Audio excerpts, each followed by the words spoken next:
ఇక జూబ్లీహిల్స్ బై ఎలక్షన్కి సంబంధించి సో కొంత ఎడ్జ్గా అనిపిస్తూ ఉంది.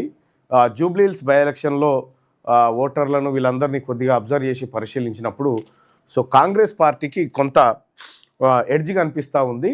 బీసీ అభ్యర్థి గెలిచేటువంటి అవకాశం కనిపిస్తూ ఉంది జూబ్లీహిల్స్ బై ఎలక్షన్లో.